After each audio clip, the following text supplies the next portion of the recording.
여러분 안녕하십니까? 인터넷 필그림교회 김홍기 목사입니다. 오늘은 4월 7일, 한국은 8일이 되었습니다.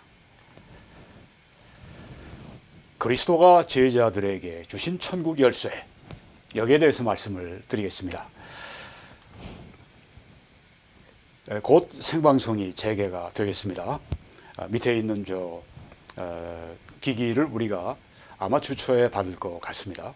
그러면 곧 저희들이 생방송을 계획하고 있습니다. 잘 일이 진행이 되도록 기도해 주시기를 부탁을 드립니다. 네, 정동수의 이단교리에 관한 연구 보고서를 제가 내일 오후 7시 이전까지 제출을 해야 합니다. 한국의 이 이단 분야에서는 최고의 전문가들이 이제 제가 제기한 이런 여러 가지 주장들을 들여다보기 시작했습니다. 공식적으로 이제 시작이 되는데요.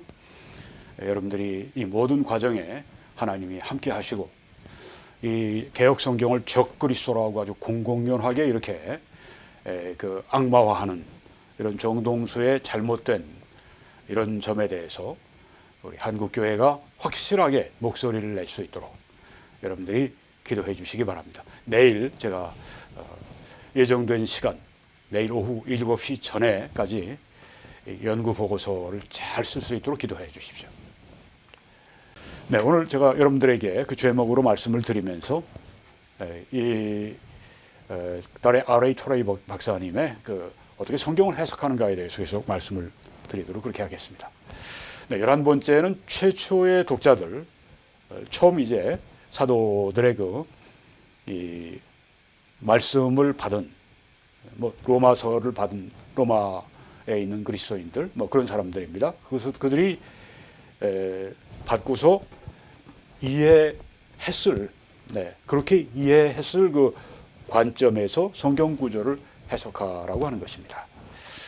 최초의 독자들이 받았을 때 로마의 그리스도인들이 로마서를 사도 바울로부터 받았을 때 데살로니가 성도들이 데살로니가 전후서를 사도 바울로부터 받았을 때 그 최초의 독자들이 받은 말씀을 어떻게 이해했을까? 그 관점에서 성경 구조를 해석해야 한다고 하는 것입니다.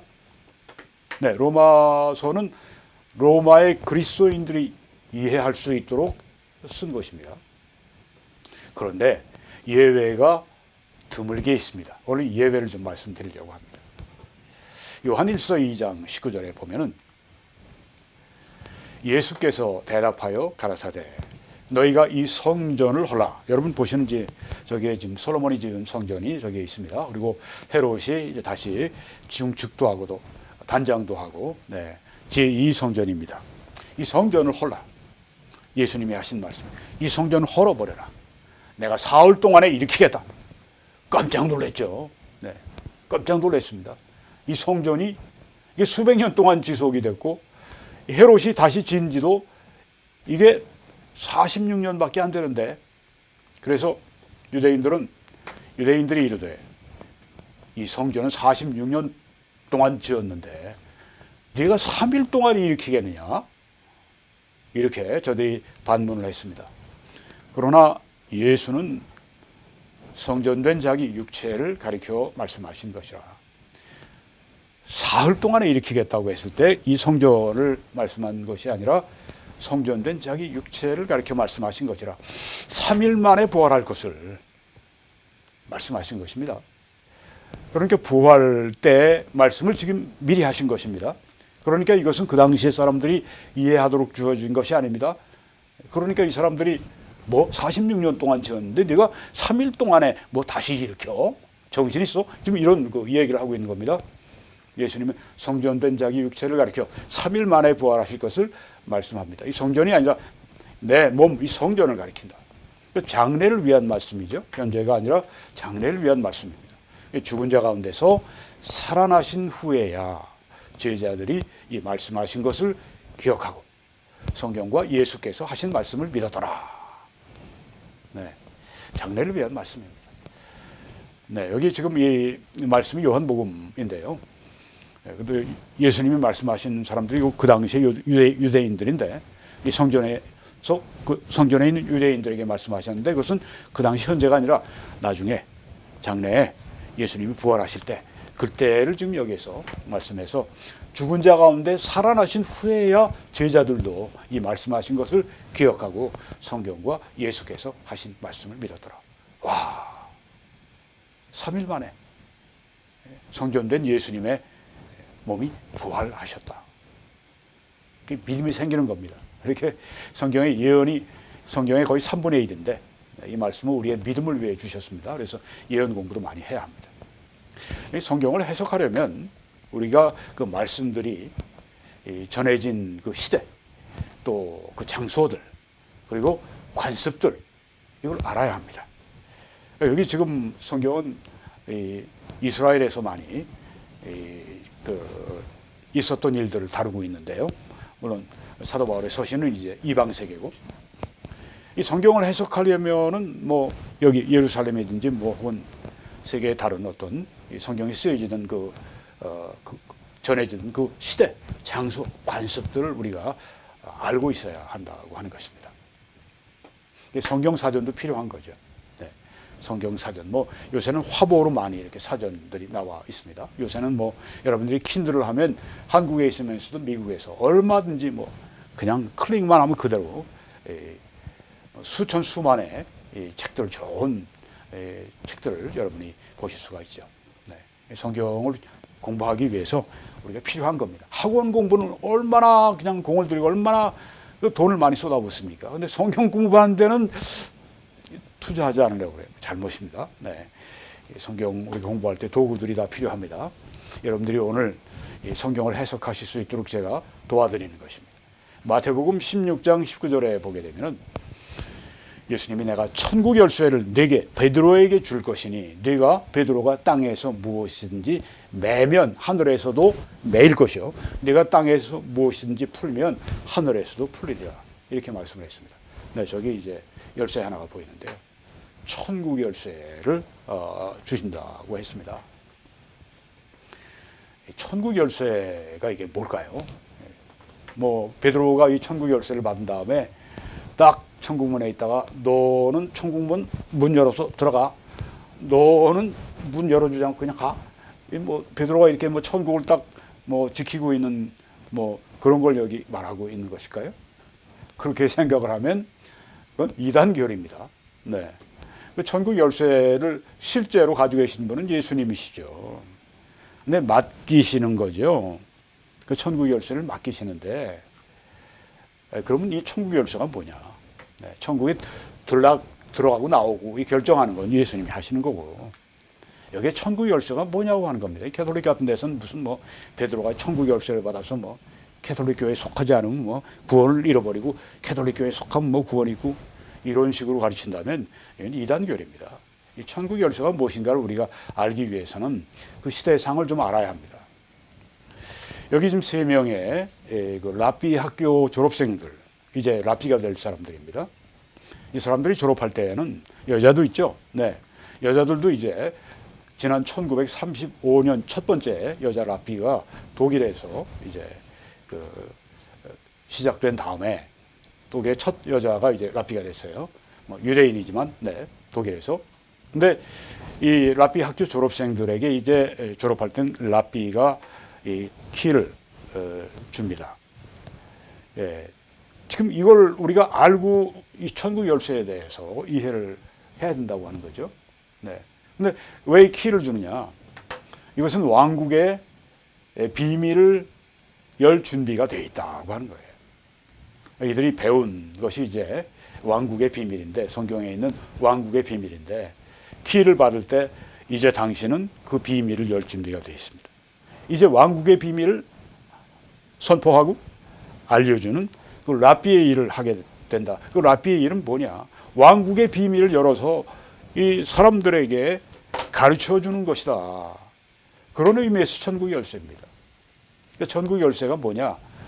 뭐 천국 들어가고 들락날락하는 거 그거 조절하는 그런 것이 아니라, 네, 그 천국의 비밀, 왕국의 비밀, 하나님 나라의 비밀을 알려줄 수 있는 그런 사람이 된다. 그런 의미가 우리가 그 당시의 관습을 보면 알 수가 있다고 하는 것입니다. 베드로는 이 열쇠를 주신다고 했는데 받았어요. 그걸 어떻게 썼습니까? 오순절날 유대인들에게 하나님 나라의 진리를 열어서 그 비밀을 알려주었습니다. 그렇죠? 이 키라고 하는 건 왕국의 비밀을 알려준다, 그 뜻입니다. 자, 우리가 이 말씀 보면 그때 경건한 유대인들이 나옵니다. 천하 각국으로부터 와서 예루살렘에 머물러 있더라. 이때 16개국, 이스라엘 외 다른 나라들에 흩어져 있던 디아스포라, 흩어져 있던 그 이민간 그 유대인들이, 경건한 사람들이 이제 천하 각국으로부터 와서 예루살렘에 머물러 있습니다. 6월절 그 절기를 지키기 위해서 이렇게 많은 사람들이 왔습니다. 이 경건한 유대인들이 여기 예루살렘에 있는 이때, 많은 사람들이 있는 이때 베드로가 11사도와 함께 서서 소리를 높여서 설교를 하는 겁니다. 뭘 설교했습니까? 너희가 십자가에 못 박은 예수를 하나님이 주와 그리스도가 되게 하셨느니라. 사흘 만에 살리셔서 주와 그리스도가 되게 하셨느니라. 이렇게 외치니까 거기 있는 사람들이 하나님의 성령의 부으심과 함께 많은 사람들이 구원받습니다. 그렇죠? 형제들아 어떻게 할꼬? 이렇게 하면서 저들이 회개하며 예수님을 구주로 믿습니다. 여기 베드로가 그 천국 열쇠를 사용을 한 것입니다. 네. 하나님 나라의 비밀, 천국의 비밀을 선포한 것입니다. 천국 열쇠를 이렇게 쓴 것입니다. 베드로는 또 유대인들뿐 아니라 유대인과 성경에 보면 이방인들 이렇게 나누지 않습니까? 유대인들 여기 했는데 이방인들에게도 베드로가 그렇게 천국 열쇠로 그렇게 사용하는 걸 볼 수 있습니다. 즉 천국의 비밀을 선포했다고 하는 것입니다.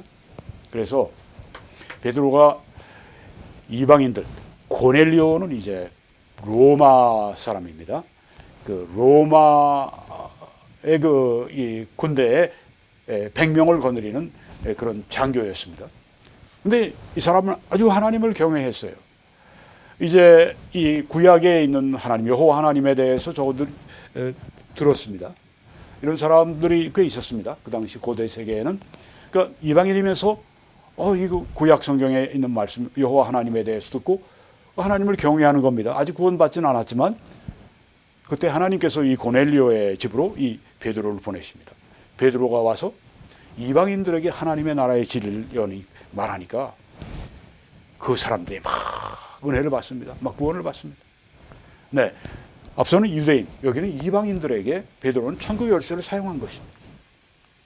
그 천국 열쇠를 사용하는 게 뭐냐? 하나님의 말씀을 선포할 때, 천국 비밀을 말할 때 그 믿는 사람들이 구원받는 것, 이거를 여기에 말씀하고 있다고 하는 것입니다. 그래서 이튿날 가이사랴에 들어가는, 여기 가이사랴가 여러분이 보이십니다. 항구 도시입니다. 여기에 이제 베드로가 여기에 살고 있는 고넬료 그 집에 들어가 보니까 고넬료가 그의 친척과 가까운 친구들 다 이방인들을 모아서 기다리고 있었습니다. 그리고 마침 베드로가 들어올 때 여기서 이제 하나님의 성령이 역사하시는데요. 네. 유대인과 이방인에게 천국 열쇠를 사용해서 하나님 나라의 비밀을 전파해서 그들이 믿고 구원받게 하는 이 일이 이루어졌는데, 우리가 또 그 같은 말씀 마태복음 16장 19절에서 그 맨다 푼다 하는 이 단어가 나옵니다. 맨다 푼다. 너희가 땅에서 매면 하늘에서도 매고 땅에서 풀면 하늘에서도 푼다. 이 말씀이 뭔가? 내가 천국 열쇠를 네게 주겠는데 네가 베드로가 땅에서 무엇이든지 매면 하늘에서 매고 땅에서 무엇이든지 풀면 하늘에서도 풀릴 것이고, 이게 뭡니까? 맨다 푼다. 이건 복음을 전하는 걸 말합니다. 그리고 믿는 그 사람들, 복음을 믿는 그 사람들에게 죄사함 받았다고 선포하는 것을 말한다고 하는 것입니다. 네, 그러니까 천국 열쇠나 맨다 푼다, 이 모든 것들이 다 복음 전파와 관련되어 있습니다. 천국의 소식을 전해서 바로 그 사람들이, 믿는 그 사람들이 당신들이 죄사함 받았습니다. 주 예수의 이름으로 말미암아 당신이 죄사함 받습니다. 죄사함 받을 것입니다. 이렇게 선포하는 이것이 천국 열쇠요. 그것이 바로 매고 푸는 문제라고 하는 것입니다. 유대의 랍비들은 이런 용어를 썼습니다. 매다 할 때 그건 금지한다는 뜻입니다. 풀다 할 때는 허용한다고 하는 뜻입니다. 그러니까 매다고 하는 건 너희가 땅에서 매면 무엇인지 하늘에서 매일 것이요. 너희가 하늘에서 금지하면 하늘도 금지할 것이고 너희들이 땅에서 무엇인지 풀면 허용하면 천국에서도 허용한다고 하는 아주 놀라운 권세를 이 베드로에게 주셨습니다. 이 당시에 그 유대교회는 두 파가 있었습니다. 아주 엄격한 그런 율법 준수파, 이 셔마이 파가 있었습니다. 이들은 주로 뭘 했느냐? 매는 일을 했습니다. 금지하는 일. 그거 하지 마, 그거 하지 마, 그거 하지 마. 근데 또 한편에는 이런 파가 있었습니다. 힐렐 파가 있었습니다. 이들은 온건파입니다. 이 사람들은 이제 반대로 자꾸만 풀어줍니다. 아, 그거 해도 돼, 그거 해도 돼, 그거 해도 돼. 네. 이런 두 파가 있었어요. 네. 매는 그런 파가 있는가 하면 푸는 파가 있고, 금지하는 파가 있는가 하면 허용하는 파가 있다고 하는 것입니다. 하나님의 말씀을 이렇게 우리가 전하면, 그래서 사람들이 이제 우리가 전하면 풀어주는 거 아닙니까? 네, 그 사람들이 죄에서 풀려나오고, 하늘에서도 그렇게 하시겠다. 반대로 우리가 안 하면 하늘에서도 그렇게 안 하시겠다. 얼마나 큰 책임이 베드로에게 주어졌는지 모릅니다. 그런데 이 특권은 천국 열쇠는 베드로만 가진 게 아니에요. 요한복음 20장 22절로 23절을 보시게 되면, 아하, 이게 베드로만 이런 특권이 있는 게 아니네. 모든 제자들, 모든 성도들이 이런 특권을 가지고 있네 하는 걸 아실 수가 있어요. 어떻게 해요? 이 말씀을 하시고 그들 제자들을 향하시고 숨을 내쉬며 이르시되 후 하시면서 성령을 받아라. 너희가 누구의 죄든지 사하면 사하여질 것이요 누구의 죄든지 그대로 두면 그대로 있으리라 하시니라. 죄 사하는 건 예수님이 하시는 일이죠. 예수님이 십자가의 보혈로 다 하신 일이죠. 그들이 믿는 그 사람들이 죄 사함 받죠. 여기 누군지 죄를 사한다고 할 때 그것은 우리가 뭐 예수님이 일을 대신한다고 하는 것이 아닙니다. 구속의 일을 대신한다고 하는 것입니다. 이것은 구속의 일을 선포한다고 하는 것입니다. 우리가 천국의 비밀을 말할 때 믿는 그 사람들이 죄를 사함 받습니다. 그렇죠? 당신이 죄 사했습니다.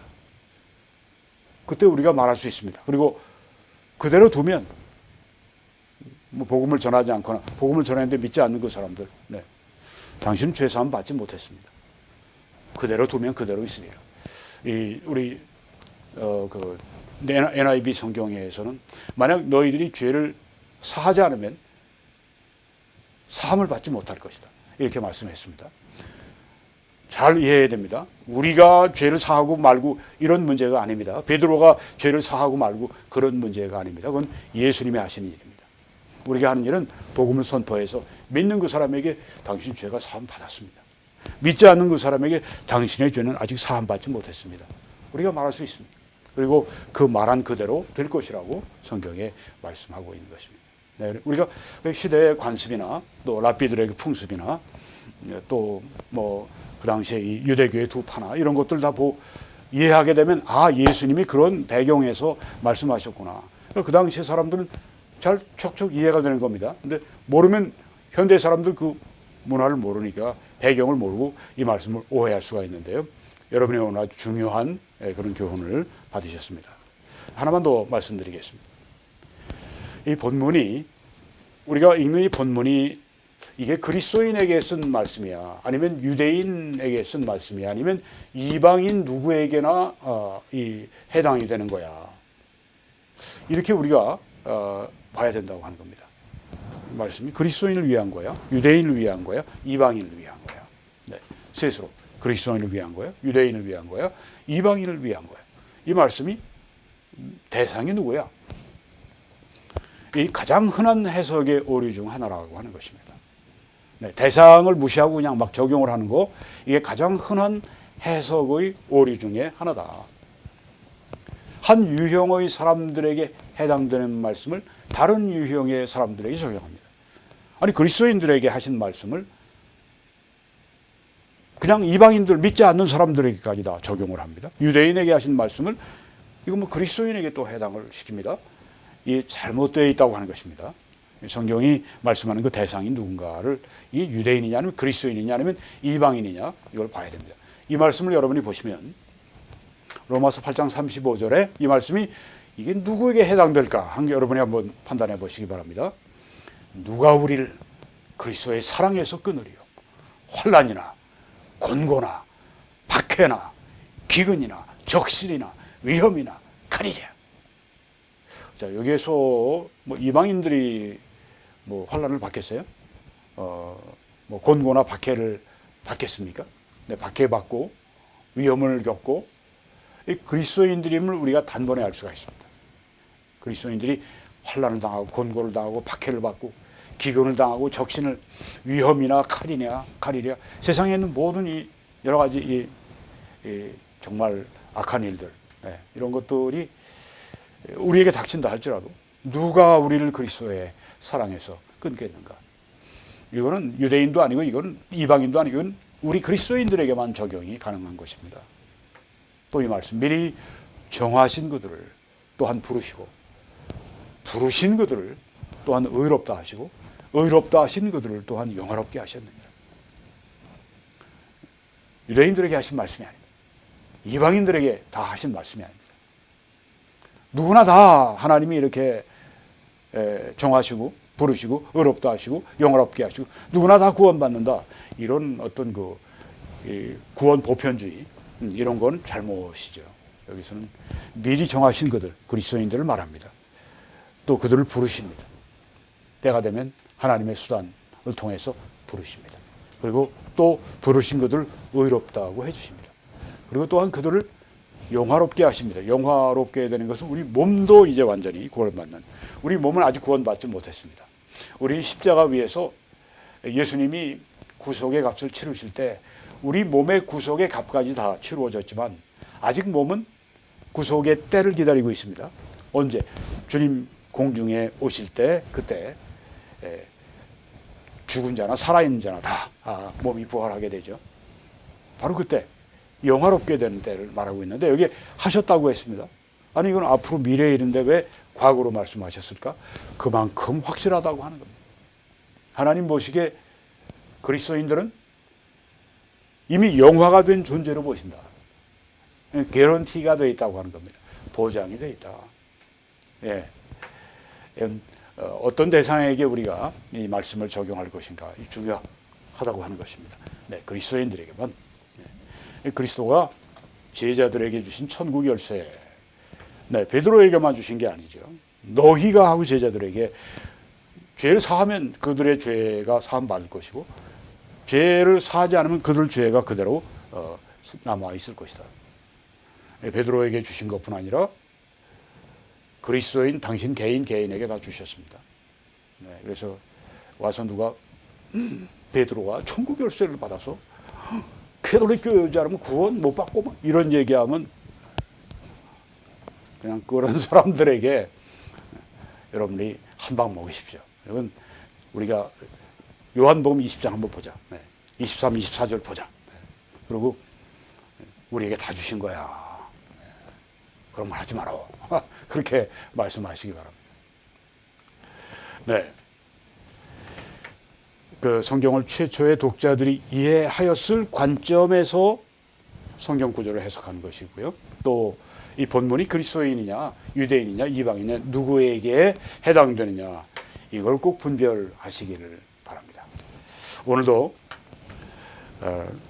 함께 기도와 전파와 헌금으로 같이 해주셔서 이 생명의 하나님의 이 말씀이 전파가 되었습니다.